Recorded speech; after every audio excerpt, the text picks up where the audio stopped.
দর্শক বন্ধুরা দেখেন, নতুন প্রতিভার নতুন গানে গ্রামবাসী মুগ্ধ হয়ে কিভাবে গান শোনে। উস্তাদ দাঁড়িয়েছে আজ নতুন প্রতিভা আদিয়াকে নিয়ে, আমরা তার পরিচয় শুনে শোনাবো তার মিষ্টি কণ্ঠে গানও। উস্তাদ। হ্যাঁ সাগর, নতুন প্রতিভা নিয়ে দাঁড়িয়েছেন, দর্শকদের সাথে পরিচয় করিয়ে দেন। হ্যাঁ পরিচয় তো করাবোই, আর অনেক সময় দর্শকরাও পরিচয় জানতে চায়। জি উস্তাদ। আচ্ছা, তোমার দেশের বাড়ি কোথায়? আমার দেশের বাড়ি চাটমোহর। চাটমোহর, তাহলে তো আমাদের মানে পাশাপাশি। জি উস্তাদ। তো এই যে তুমি খালি শুধু গান বাজনাই করো নাকি লেখাপড়া? না, লেখাপড়াও করি, মানে পাশাপাশি গানটা চালিয়ে রাখছি আর কি। তার মানে গানটা ভালো লাগে। হ্যাঁ। তা আজকে কি গান শোনাবে? আমি পাপি অধম দয়াল তোমার দুনিয়ায়। বাহ বাহ বাহ, সুন্দর একটি গান। হ্যাঁ, প্রার্থনামূলক গান, খুবই ভালো গান। তাহলে উস্তাদ আপনি আর দেরি করাবেন না, সরাসরি গান শুরু করেন, আমরা সবাই মিলে শুনি, না কি বলেন? অবশ্যই অবশ্যই। আচ্ছা। আমি পাপি অধম দয়াল তোমার দুনিয়ায়, তোমার কাছে যাবার মতো কি জীবনে নাই। আমি পাপি অধম দয়াল তোমার দুনিয়ায়, তোমার কাছে যাবার মতো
সুন্দর সুন্দর, খুবই সুন্দর গেয়েছো, ধন্যবাদ তোমাকে।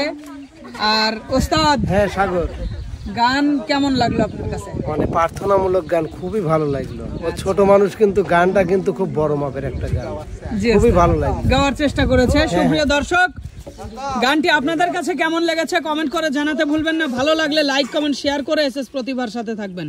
ধন্যবাদ সবাইকে।